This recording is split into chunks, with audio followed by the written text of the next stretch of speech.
पर आज तो टकराना जरूरी है। यदि जिंदा हो तो जिंदा नजर आना जरूरी है। आज यहाँ थोड़ा रघुनाथपुर में इस पंचायत की अध्यक्षता कर रहे माननीय वीर सिंह राणा जी, किसान एकता संघ के संस्थापक चौधरी बाली सिंह जी,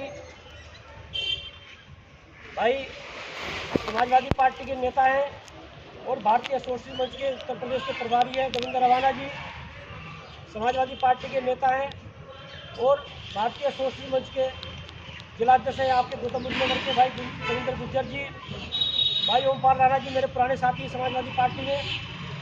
चेहरे से मैं सबको जानता हूँ क्योंकि मैंने यह लंबा संघर्ष किया है। और मैं बताऊँ आपसे कि पत्रकारिता के साथ चाहे किसान आंदोलन हो, मजदूर आंदोलन हो, किसी भी तरह का आंदोलन हो, इसमें मैंने बढ़ चढ़कर हिस्सा लिया। हालांकि मुझे उसका नुकसान उठाना पड़ा, लेकिन किसान का बेटा होने के नाते यदि कहीं पर किसान की आवाज़ उठती है, किसान की कहीं पीड़ा होती है, तो मेरा मन नहीं मानता, मैं वहाँ पर पहुँच जाता हूँ। आज भाई देवेंद्र रवाना जी ने बोला कि रघुनाथपुर, थोड़ा रघुनाथपुर में पंचायत है किसानों की, ये मुद्दे हैं। मेरे दूसरे भी काम थे, मैंने नहीं, जहाँ किसान की बात होगी वहाँ जरूर जाऊँगा। साथियों, कोई व्यक्ति मुझसे अपरिचित नहीं है, सारे लोग परिचित हैं और इस क्षेत्र को, इस क्षेत्र के संघर्ष को, इस क्षेत्र के लोगों को मैंने बहुत करीब से देखा है। क्षेत्र की समस्याओं पर हम लड़े भी हैं। मैं कहना चाहूँगा सारे साथियों से, साथियों अब तक का मेरा जितना अनुभव है, तो वो पत्रकारिता का हो या संघर्ष का हो, ये जो नोएडा में आपका प्राधिकरण है, ये उत्तर प्रदेश का लूट केंद्र है। और ये समझना होगा कि यहाँ के जो किसान हैं, जिन किसानों की जमीन पर ये प्राधिकरण बना, जिस किसानों की जमीन पर देश में, इस नोएडा में बड़ी बड़ी इमारतें बनी, जिन किसानों की जमीन पर इस नोएडा में हॉस्पिटल बने और जिन किसानों की जमीन पर इस नौकरशाह में अथॉरिटी में जो बैठे हुए फार्म हाउस बना रखे हैं, उन किसानों को ये जो प्राधिकरण में बैठे हुए तानाशाह हैं, प्राधिकरण में बैठे हुए नौकरशाह हैं, जो मोटी चमड़ी के बैठे हुए जो लोग हैं, उन किसानों को बर्बाद करना चाहते हैं। ये आपको समझना होगा साथियों। गांव समाज की जो जमीन होती थी वो किसान के इस्तेमाल के लिए होती थी, किसान के मवेशियों के लिए होती थी, किसान का खलियान माना जाता था, बच्चों के खेलने कूदने के लिए होती थी। उस जमीन पर नोएडा प्राधिकरण अधिकार जमा रहा है, वो जो किसान इस्तेमाल करते हैं उन पर आरोप लगा रहा है, उन्हें जेल भेजने का काम कर रहा है। मैं पूछना चाहता हूँ, ये किसानों के बेटे, किसानों की बेटियाँ, किसानों के बच्चे कहाँ पर खेलेंगे?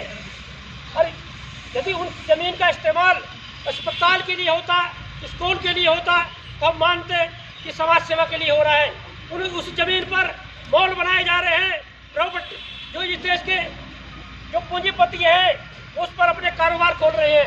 साथियों, समझना हो, जो समाज के लोग हैं, आप इतिहास याद कीजिए यहाँ का।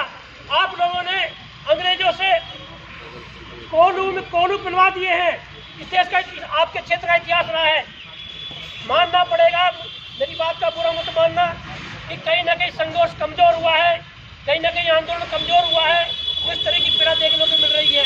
और ये समझना होगा कि यदि दबाव बनाओगे, आपने अभी भाई देवेंद्र गुज्जर जी ने बोला, ये जो तानाशाह सरकार है केंद्र में, ये किसी आंदोलन को नहीं समझ रही थी, किसी आंदोलनकारियों को नहीं समझ रही थी और आंदोलन से भी बोल रही थी। लेकिन किसानों ने आंदोलन किया, इस सरकार को झुकने के लिए मजबूर किया। और आज किसान संगठन यदि इस क्षेत्र में, इस जिले में कोई अभियान छेड़ रहा है, मेरा दावा है यदि आप मजबूत हुए तो ये नोएडा प्राधिकरण झुकेगा और इसको आपकी बात माननी पड़ेगी साथियों।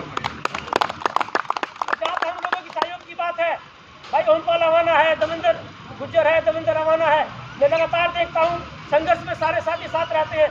और मैं साथ ये कहने देना चाहता हूँ, कोई हिचकिचाहट नहीं है मुझे कहने में। सत्ता पक्ष के साथ में आज विपक्ष भी किसानों की, मजदूरों की और जो दूसरी समस्या है उसे उठा नहीं पा रहा है साथियों। समझना होगा साथियों, किसानों को यदि लड़ाई लड़नी है तो अपने बलबूते पर लड़नी पड़ेगी।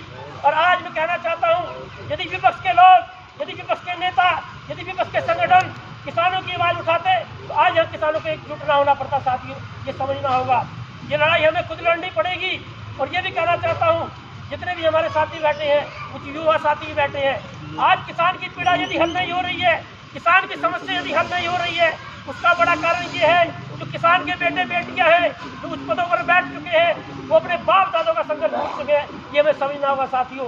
और यहाँ जितने भी लोग बैठे हुए हैं, याद कीजिए अपने बाप दादाओं का संघर्ष, याद कीजिए क्षेत्र का संघर्ष, किस तरह से हमारे बाप दादाओं ने हम लोगों के लिए कुर्बानियां दी, किस तरह से हमारे बाप दादाओं ने हम लोगों के लिए संघर्ष किया।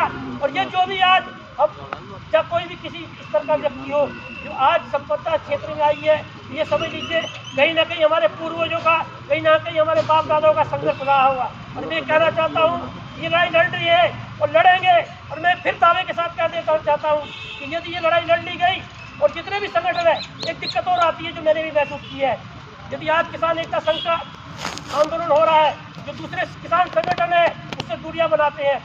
दूरियां नहीं बनानी पड़ेगी, चाहे किसान संगठन हो, चाहे मजदूर संगठन हो, चाहे विपक्ष के संगठन हो, सबको एकजुट होकर इस अथॉरिटी को, जो प्राधिकरण पर तानाशाह बैठे हुए हैं, जो मोटी चमड़ी के अधिकारी बैठे हैं, उन्हें ललकारना पड़ेगा।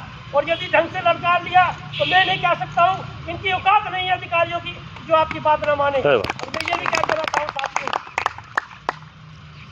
ये जो प्राधिकरण में बैठे हुए लोग हैं, आज देश का दुर्भाग्य है, जब किसान का बेटा, मजदूर का बेटा देश में राज करता था, देश के किसानों की समस्या समझता था, आज कुछ ऐसे लोगों ने सत्ता हथिया ली है, न उन्हें किसानों से मतलब है, न उन्हें मजदूरों से मतलब है, न